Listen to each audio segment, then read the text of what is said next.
Excise policy Delhi government అయితే తీసుకొచ్చింది. 2021 ఏడాదిలో తీసుకొచ్చింది. కానీ ఇప్పుడు మాత్రం ఢిల్లీలో ఒక నాటకీయమైన పరిణామాలు చోటు చేసుకుంటున్నాయి. మనం రీసెంట్‌గా కవిత అరెస్ట్ తర్వాత రేపటి వరకు కవిత విచారణ కొనసాగబోతోంది. మరోవైపు ఢిల్లీ ముఖ్యమంత్రి అరవింద్ కేజ్రీవాల్‌ను ఢిల్లీ ఈడీ అధికారులైతే తన ఇంట్లో సోదాలు చేసి విచారణ చేసిన తర్వాత ఆయన్ను అరెస్ట్ చేసి ఢిల్లీలో ఈడీ కోర్టు ముందు తీసుకొచ్చిన తర్వాత ఇప్పుడు ఢిల్లీలోని సిబిఐ రోజ్ అవెన్యూ కోర్టు ముందైతే హాజరుపరచబోతున్నారు.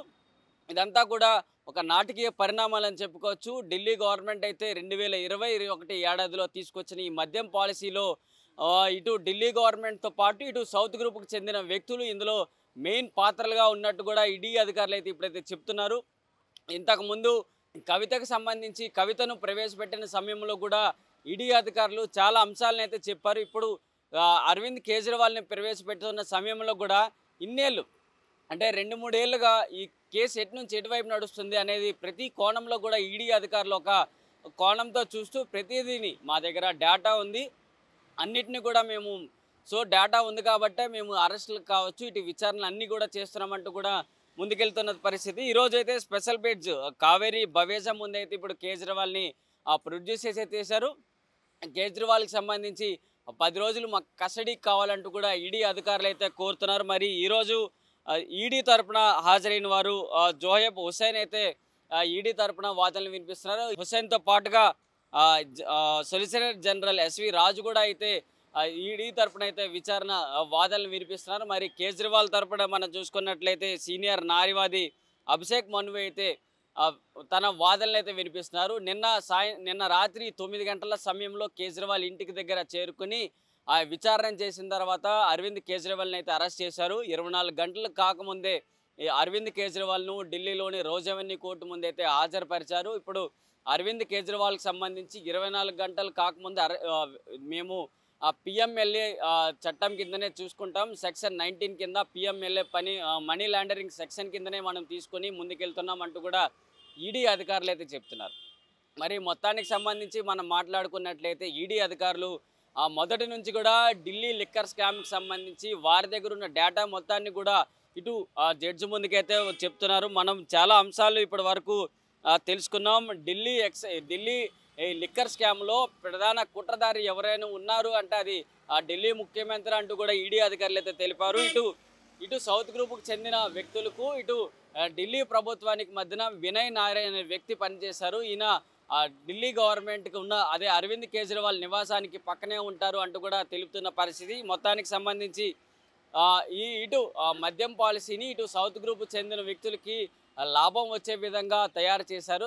ఆ నేపథ్యంలోనే సౌత్ గ్రూప్కి సంబంధించిన వ్యక్తుల దగ్గర నుంచి ముడుపుల రూపంలో డబ్బులైతే తీసుకున్నట్లుగా కూడా తెలుస్తుంది. దాదాపుగా 100 కోట్లు కూడా వీరి దగ్గర నుంచి తీసుకున్నారు అంటూ ఈడీ అధికారులు అయితే చెప్తున్నారు. మరి అప్పుడు తీసుకున్న తర్వాత ఈ డబ్బులను మొత్తం ఇటు గోవా అలాగే పంజాబ్ 2 రాష్ట్రాల్లో జరిగిన ఎన్నికలను వాడినట్లుగా కూడా తెలుస్తోంది.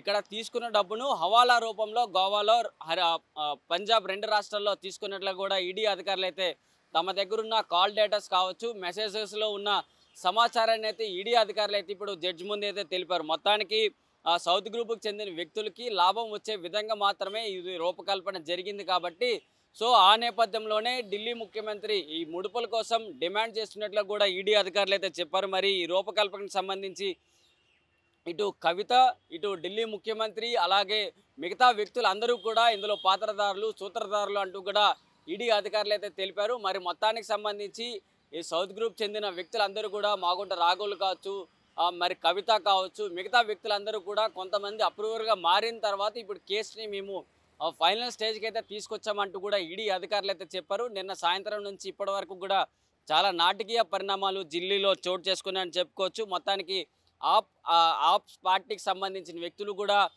వారు రోడ్లపైకి వచ్చి కేజ్రీవాల్ని అరెస్ట్ పైన వారు కూడా ధర్నాలు అయితే చేస్తూ కూడా ముందుకు వెళ్ళారు. ఈరోజు ఉదయం చేసిన ధర్నాలో చాలామంది ఆప్ సంబంధించి మంత్రులు కావచ్చు అలాగే కార్యకర్తలందరినీ కూడా ఢిల్లీ పోలీసులు అయితే అరెస్ట్ చేశారు.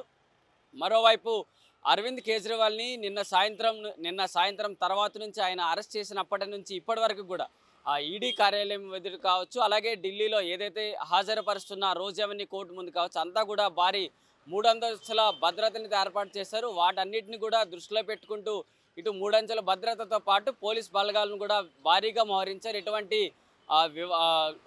ఇతర ఘటనలు జరగకుండా ఈడీ అధికారులతో పాటు ఇటు పోలీస్ అధికారులు భారీ భద్రతను ఏర్పాటు చేస్తూ కూడా అయితే ముందుకెళ్తున్న పరిస్థితి. మరి ఈ ఢిల్లీ లిక్కర్ స్కామ్ని ఫైనల్ స్టేజ్కి వచ్చేందుకు మరి ఈడీ అధికారులు అయితే ప్రయత్నాలు అయితే చేస్తున్నారు. మరి మనం చూసుకున్నట్లయితే ఫైనల్గా కేజ్రీవాల్కి సంబంధించి ఇప్పుడు 10 రోజులైతే కస్టడీ కోరుతున్నారు. ఈ 10 రోజులు కస్టడీ ఇచ్చినట్లయితే ఏ విధంగా ఉంటుంది? కవితను కూడా ఢిల్లీలో రోజ్ అవెన్యూ కోర్టు ముందు హాజరుపరిచేటప్పుడు కవితకు సంబంధించి కూడా విచారణకి 10 రోజులు కస్టడీలో కావాలంటే అడిగారు. కానీ అక్కడ మాత్రం 7 రోజులు సమయం ఇచ్చారు. అది రేపటితో ముగిపోతుంది.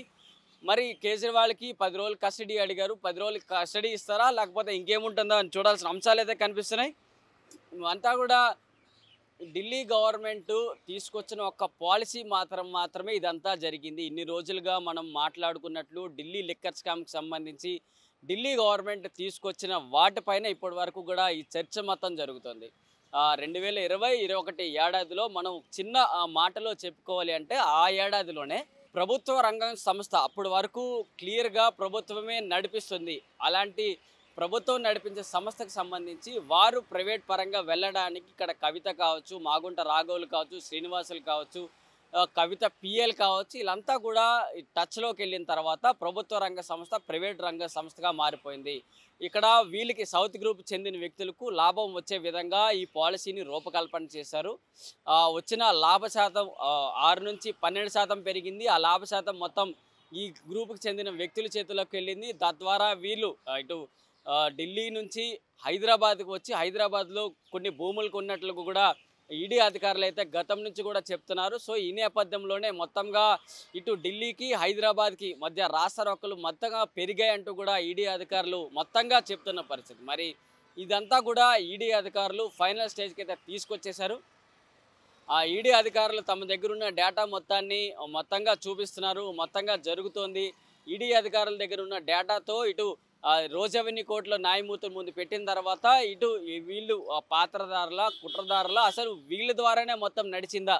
ఈ 100 కోట్లు తీసుకొని ఇటు గోవా ఇతర రాష్ట్రాల్లో ఎన్నికలకు ఉపయోగించుకున్నారా లేదా అనేది స్పష్టత ఇవ్వడానికి వీరి దగ్గర ఉన్న డేటా అధికారులు తీసుకున్న తర్వాత ఫైనల్ అప్డేట్స్ అయితే మనకి వచ్చే అవకాశాలు అయితే కనిపిస్తున్నాయి. వీడియో జర్నలిస్ట్ సంజయ్ కౌశల్తో ప్రశాంత్, ఆంధ్రప్రభ, న్యూఢిల్లీ.